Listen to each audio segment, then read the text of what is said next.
Let's build another great unclean one.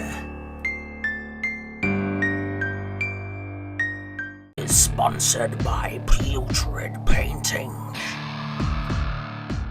Okie dokie guys, and welcome back to Let's Build a Great Unclean One. So guys, what are we doing in this episode of Let's Build a Great Unclean One? Well, I thought that I would finally decide to start making a bit of progress on his left arm. So I decided I wanted to have some kind of abnormalities in this one. So I started by gluing down just random chunks of leftover green stuff that I had in order to make kind of like bumps under the skin. I then got some green stuff and I stretched it out and like made it so that it was flat and like a sheet. I then got the clay shaper and I started blending that into the other green stuff. Now I laid this down like this because then what I was going to do, I was actually going to twist the arm, as you can see in a second. Hopefully, yep.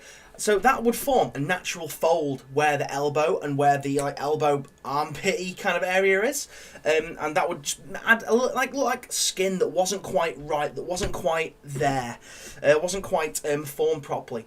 I then went in with my sculpting tool and I added, I blended it into the rest of the arm by doing the pock marks and stuff. As I found this was well, by now this was like my go-to way of blending in sections of the Great Unclean One. I was leaving some patches of skin exposed of the actual Goblin King miniature because it would add a really nice... Why was that stop then? I must have been holding something. Because it was adding like a really nice alternate texture underneath the green stuff. I then started work on the wrist, and as you guys can see there, I added another lump of green stuff to the back of the hand. So as I did it with the wrist, I did the same thing with the arm. I then turned the arm so it had made that natural fold, as you can see there on the wrist. I then, again, began to blend it in, just by dotting about with my sculpting tool, literally just stabbing away at it.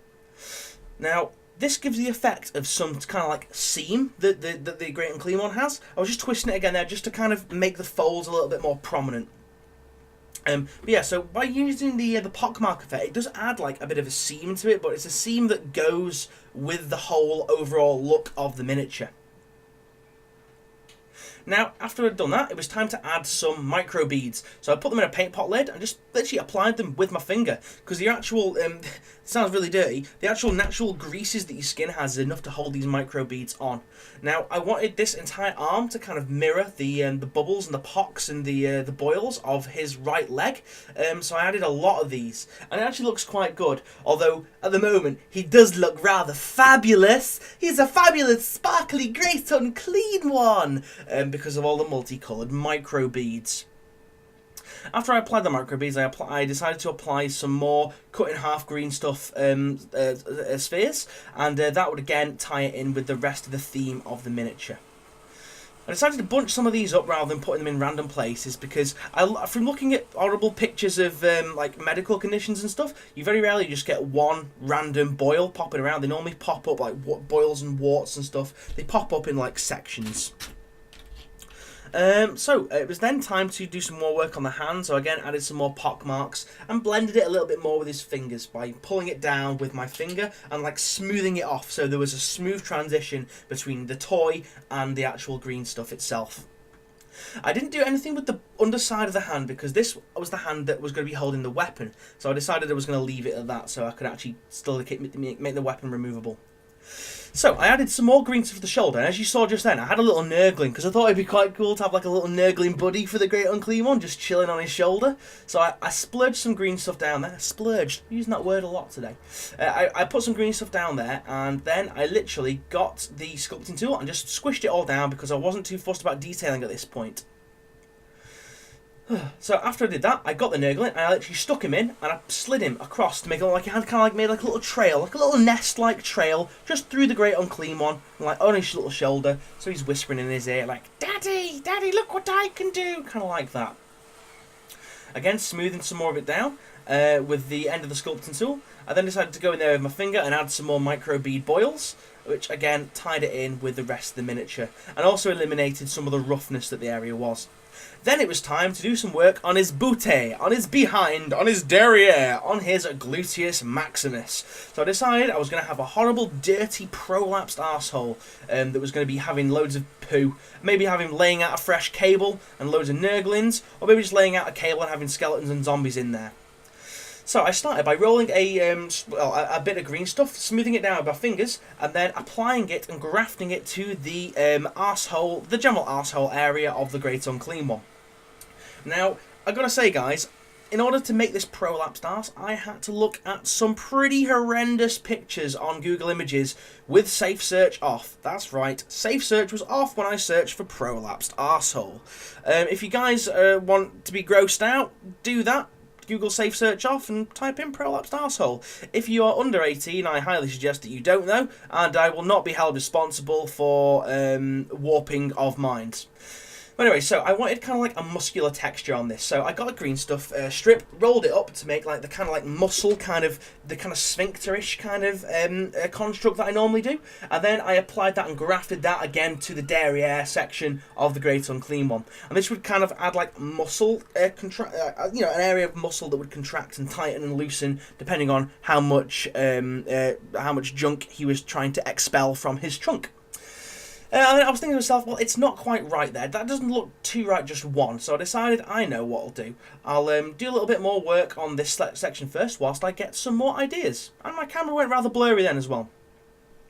I was literally just putting out blobs of green stuff because I needed to tie this a little bit in because it was bare milliput. I needed to make this section of the miniature more uniform in regards to the whole back of him. So just add in some general pocks and stuff like that, just pock-marked skin with my sculpting tool. I'm really thirsty as well. I always get thirsty when I talk on these because I talk for like non-stop, like 10 to whatever minutes. Yeah, guys, I do apologise that this is a short episode, and this is all I've had chance to do on the Great Unclean One recently.